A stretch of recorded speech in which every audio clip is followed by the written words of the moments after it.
Welcome to the final episode. In this one, we're going to analyze why things in Nigeria just don't function as they should. Nigeria is heading into a dangerous climactic phase. This election will determine whether we sink or swim. That is not to say that APC can't solve the country's issues, nor that PDP will solve them. But like a plane going under, whoever the pilot in the cockpit is will determine the fate of their passengers. We are the passengers, but unlike a flight, we have the power to choose our pilot. Let me put things into perspective for you. Not only are we the world's poverty capital, but according to the World Poverty Clock, every minute, 6 people in Nigeria become poor. At the rate we're going, by 2030, 120 million Nigerians will be living in extreme poverty. Whoever we elect needs to be the right person for the job. Quite frankly, we are out of options.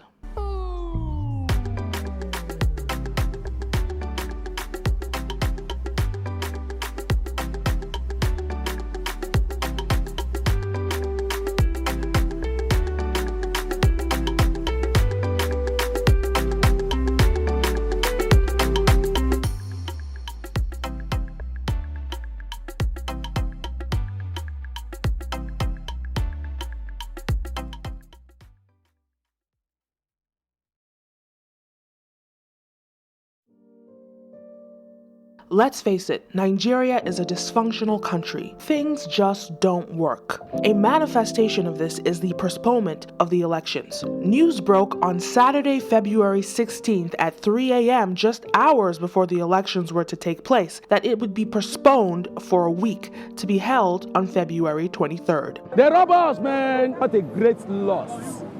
Because what a date that has been mandated overnight. Not even the disappointment yesterday, it was this morning. They gave us the news. They did not give us the news yesterday morning. They didn't give us the news yesterday afternoon. They now gave us the news today being the election day. You can imagine. National embarrassment. To me, the credibility, is gradually eroding. I can put my hand on the Holy Quran that INEC leadership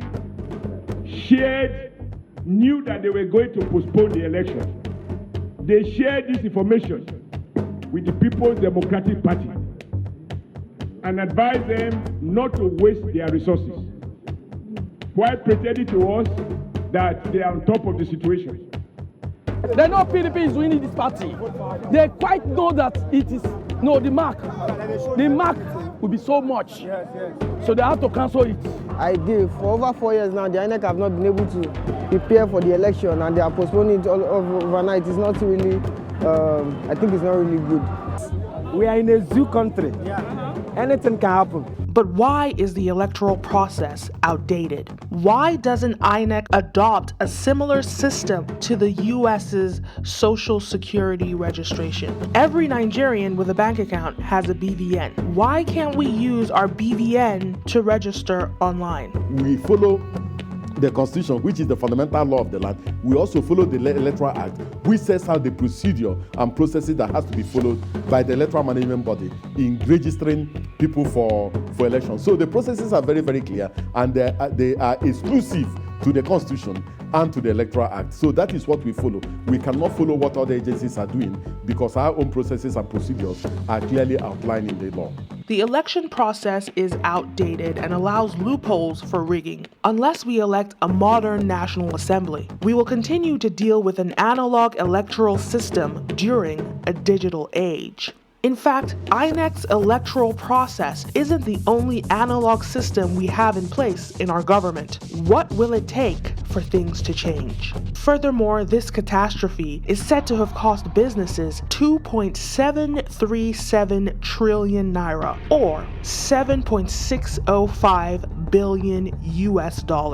2% of our country's GDP. Banking businessman Bismarck J. Rewan defines these costs as the direct costs which he factored to be 1 day worth of our GDP, which is $1.17 billion US. The disruption cost, which is calculated as 3 times the daily cost. Then there's the opportunity cost, which is 50% of the direct cost, and the consequence cost, which is twice the direct cost, and finally the reputational cost, which he stated cannot be quantified. This postponement gives a negative global perception of Nigeria. It makes potential investors and businesses question the stability of our nation. It is also impossible to account for personal losses. Think of the people that flew into our country just to vote. Their accommodation costs, cost of changing their flights. Think of all the people that have to leave town on the 23rd and won't be able to vote. What about the people that have weddings and funerals on the 23rd that have to be adjourned? And all the businesses that close down on that Saturday for no reason? The reasons why such incompetence manifests itself has to be explained to the nation. After the election, we have to know exactly what happened and who is responsible. But it isn't clear that there are any real sanctions that INEC will face for this. The Constitution and the laws protected INEC, but they must not take us for granted. Let's take off the veil and unravel this story a little bit more. Why were the elections postponed? To my own personal opinion, I think and I thought and I believe there is a manipulation somewhere. That is, or it can be so many things. When I say manipulation, it can be when instead of 1 + 1 will become 2. They will tell you 1 + 1 will be what? 11. I think the thought, if the election holds today, there must be a crisis. What kind of crisis? Oh, political crisis in between the two parties. It's APC fault. If are you sure, even this cancellation of the thing, is it not part of rigging? Because is it not what are we talking about? They are trying to re-strategize on making it more efficient and the security and everything. While INEC has stated that the postponement was not directly due to violence nor political influence, violence has erupted across the country. On Monday, February 11th, 66 people were killed in various settlements in Kaduna. On Friday, February 15th, the Delta State Governor's Special Assistant on Youth Development, Lawrence E.J., was killed by gunmen.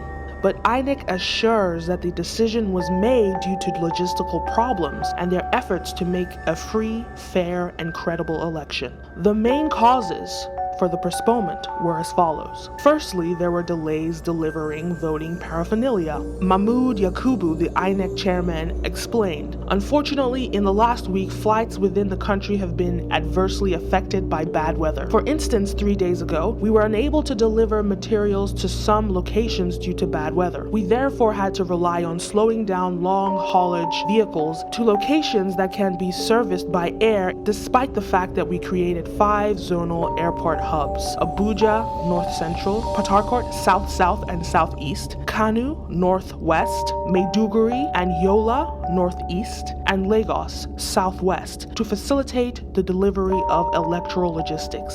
But people aren't buying this excuse. Transporting these goods across Nigeria shouldn't have taken more than 24 hours, depending on traffic.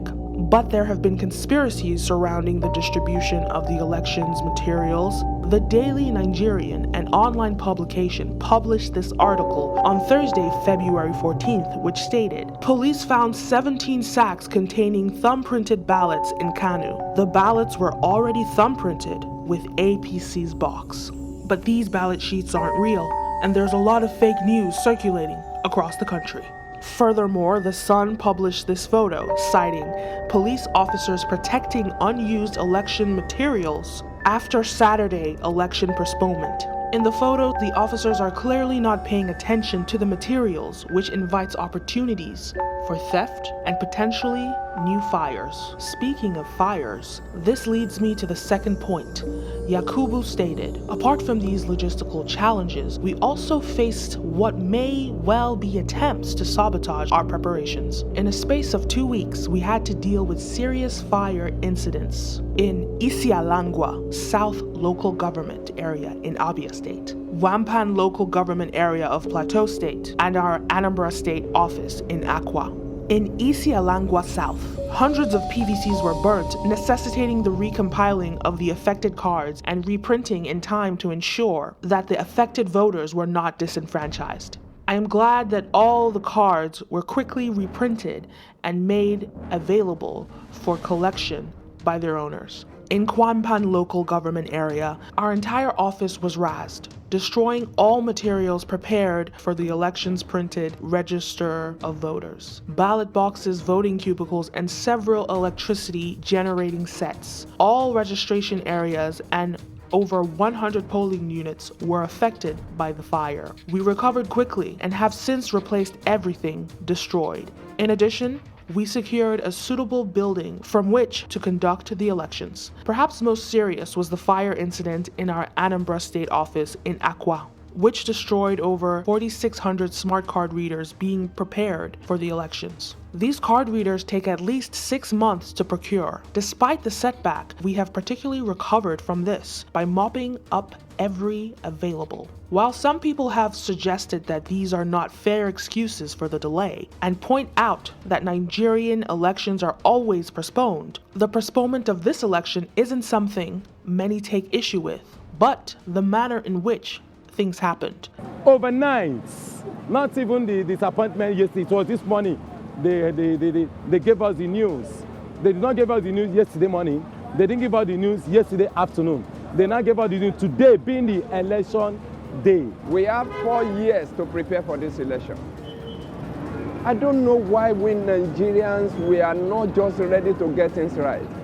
Needless to say, INEC's perspective is understandable. Due to these fires in the past 2 weeks leading up to the elections, they have spent a considerable amount of time refocusing their energy into damage control rather than preparing for election day. While many may believe this isn't a real factor, especially because INEC reassured everyone they were ready and had replaced all the items lost, in a country that operations and logistics is an issue at every level, these fires would certainly have taken a major toll on INEC, which they may not have quantified or communicated to the public due to them working on an analog system. To conclude, as I mentioned before, until Nigeria elects a modern National Assembly and officials who amend the Constitution to transform INEC's process into a more digital one, we will continue to deal with grave economic losses like this postponement. It is important to state that while INEC's process has cost Nigeria a lot of money in a very short span of time, other government processes that are not advanced cost us far more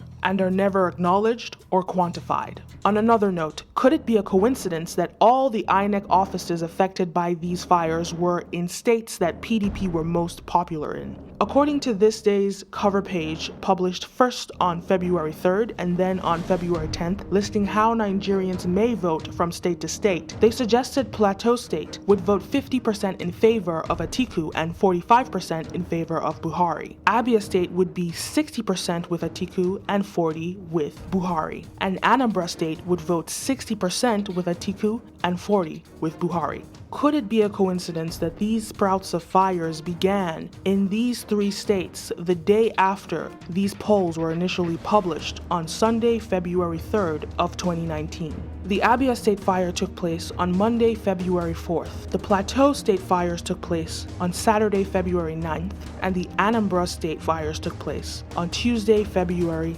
12th. While this day's polling estimates dismiss the other 71 presidential candidates, where a few million votes are likely to trickle into, this suggests the race between Atiku and Buhari is even tighter. Every vote counts. This possible sabotage, if that is the case, is likely to give the opposition the leverage they need to win. Regardless, publicly, Buhari didn't seem too happy about the postponement. Why are you so disappointed? Yes, because INEC has all got the time. It is supposed to work according to their program. They were given all the resources, they had all the time, and they kept on telling us up to the last minute that they are ready. The fact that they are not ready, there is some inefficiency along the line. Thank you very much. Tell your supporters nationwide. Well, they should be patient, let them come a week today and go and vote again. I apologize for this inefficiency because they have to use their own resources to go back to their polling units, wherever it is, at their own expense if they are all that committed. This was a conspiracy at the highest levels by the ruling party because this is a repetition of history. You remember in 2015, they postponed the election as well because they couldn't guarantee that they could win the election. But it is my view that this postponement will not delay their day of judgment. You don't postpone elections, a few hours to the elections. So what's the next step now? What's your initial... Well, as you can see, I'm getting ready to go to Abuja because there is an emergency meeting of the PDP. Are you concerned about the fact that sensitive materials have already been deployed to the field? Well, as long as they are secured and they are in the right, places, there is no cause for alarm. Wake up! Wake up, Nigeria. See, PDP, APC, none of them since for the last 20 years, nobody fit do election for one time. Make them talk, say, we go do election for this day, make them do election for that day. Now, wow. Because they no fit keep them promise. Whatever is said or not, this postponement actually works in favor of the popular parties as it gives them more leverage when fewer people show up on polling day. And now it is quite clear that the turnout on election day will be greatly reduced. Many have different reasons not to show up. Some have to travel, and some have other important commitments. This brings me into another manifestation of Nigeria's dysfunctional state: our leaders and their corruption and addiction to power. When you look at Nigeria's 4 presidents from 1999 till the present, 2 of them were previously military heads of state and another was vice president. Atiku, who's running for office, is also a former vice president. In truth, are these men that want to help the country, or are these men that enjoy the worship and resources that come with power? Buhari suspended the Chief Justice of Nigeria, Walter Samuel Nkanu Onagan, due to him missing court dates in January 2019 on allegations of corruption. He was replaced by Tanko Mohammed. Eyebrows rose due to this abrupt appointment, and some speculate that because Onagan was a PDP supporter, if Buhari were to win the election and a case was raised against them for rigging, Onagan would likely favor PDP over APC, whereas Tanko Mohammed, the new Chief Justice of Nigeria, would favor APC. The irony these claims suggest is that Buhari, who came into office declaring an end to corruption, is corrupt himself. Needless to say, there is no concrete evidence that Buhari has been corrupt during his presidency, but it cannot be denied that corruption, especially from PDP's Goodluck Jonathan's presidency, is what has destroyed our economy today. While Goodluck and his cabinet aren't representatives of Atiku's potential, being that Atiku is a PDP candidate, it is important to judge every man on his own merit. But that's where things get interesting. Atiku also has an alleged corrupt past. Firstly, we have the former PDP Senate admitting to rigging elections. Did I hear you say that you helped rig elections before now? Let me tell you one thing. Yes, I did. So it makes one wonder whether the 1999 election was rigged. To some, that's a certain yes. To others, there is no evidence. He has not been tried by a court of law, and he has not been found wanting by a court of law. And as such, it would be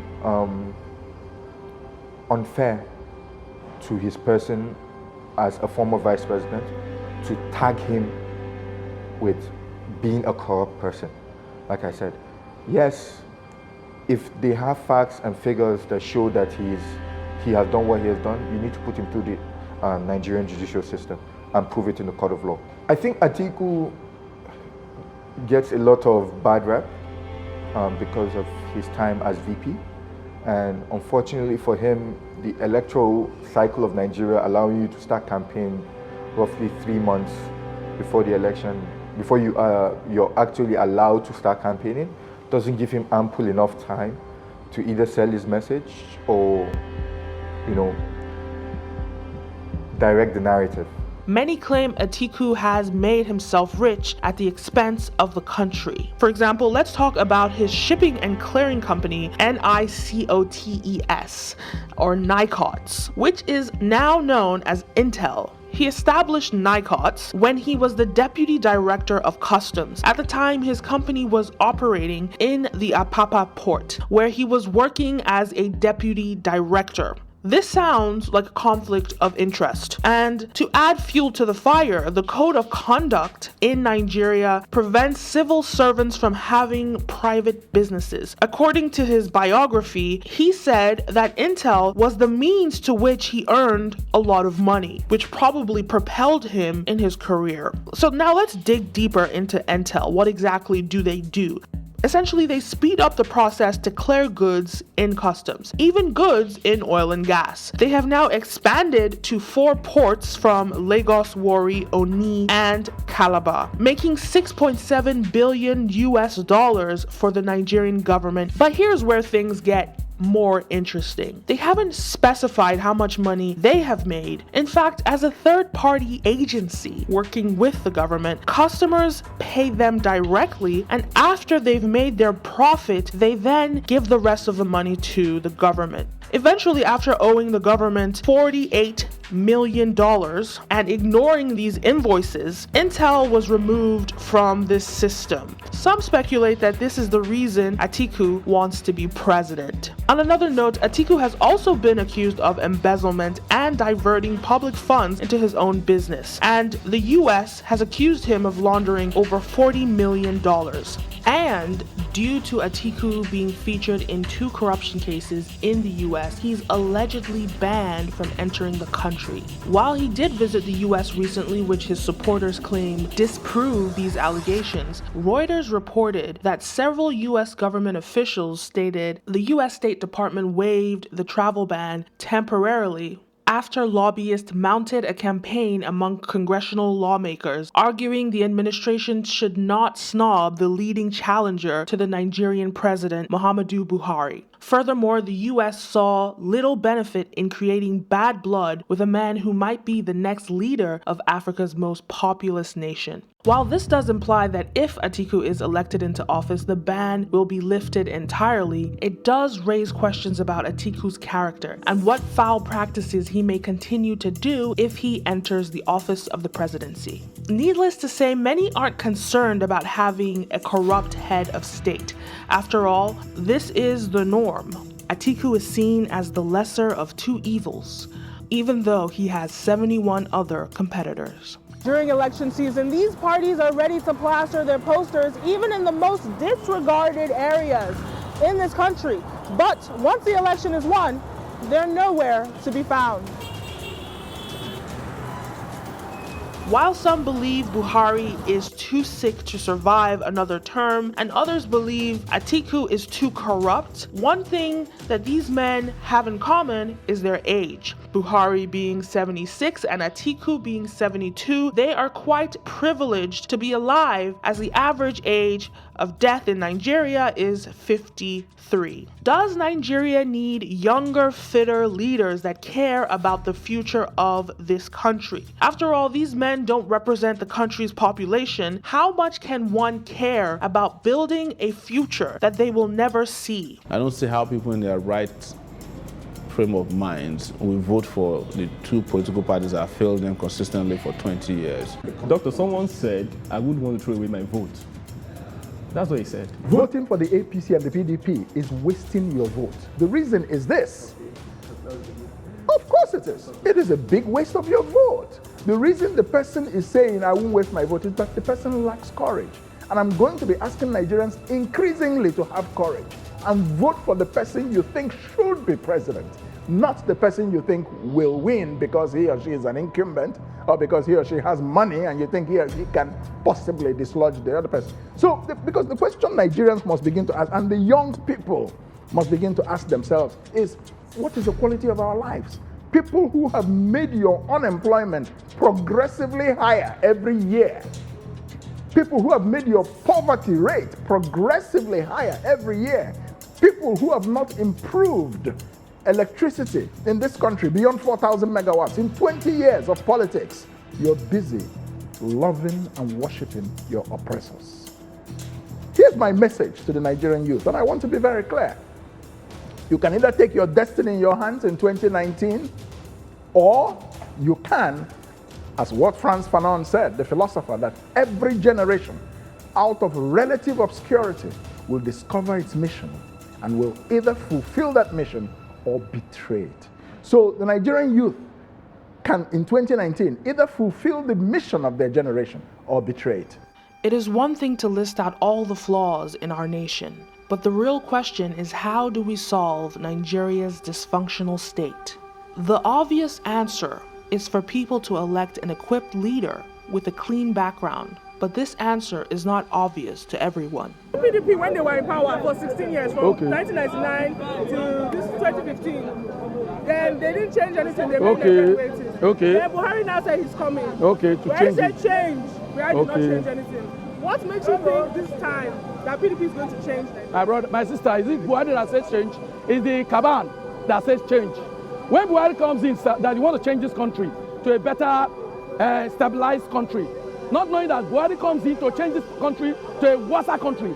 So the change belongs to PDP power. I'm not voting for anybody.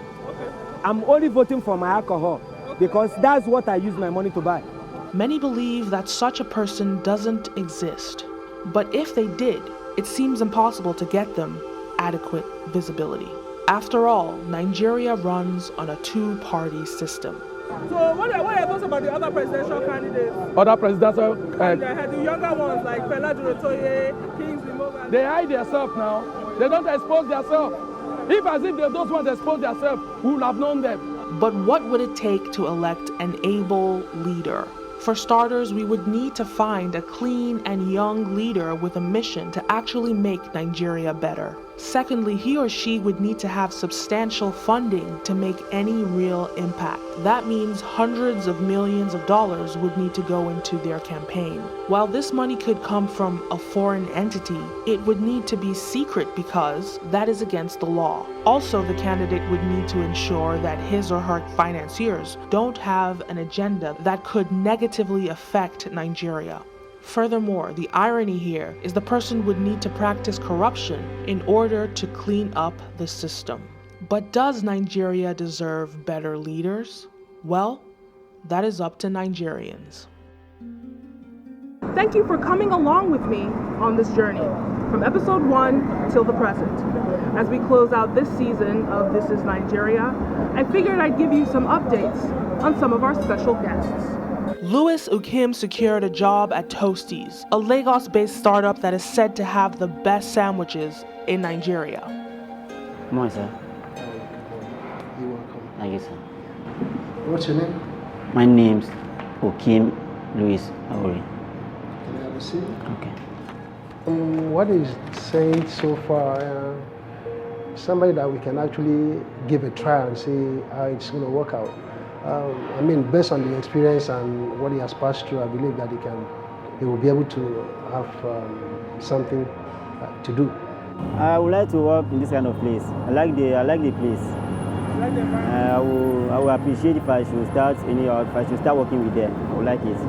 What are your hopes for your future? My hope for it, I'm okay now because I've started now. For now, I believe I've started something. From here, I can upgrade myself. So I told the manager, because he asked me what are my plans. I told him, okay, if I can be able to raise some amount from here, from this job, he just offered me. In 2 to 3 years, I'm planning going back to school. So you go back to school? Yeah. That's good. So is there anything else you want to say? I always say thank you for the management and for the people that brought me to this place, for these 2 cities, or for the interview. I will so much appreciate them. I'm happy. You know, they saw the documentary and they said, you want to give me a chance. That is what they told me. I appreciate your effort. Thank you. Thank you very much. We gave Mama Zainab a cell phone, 10,000 naira, and some clothes to give her solace, while we find a training course for her to learn a skilled trade.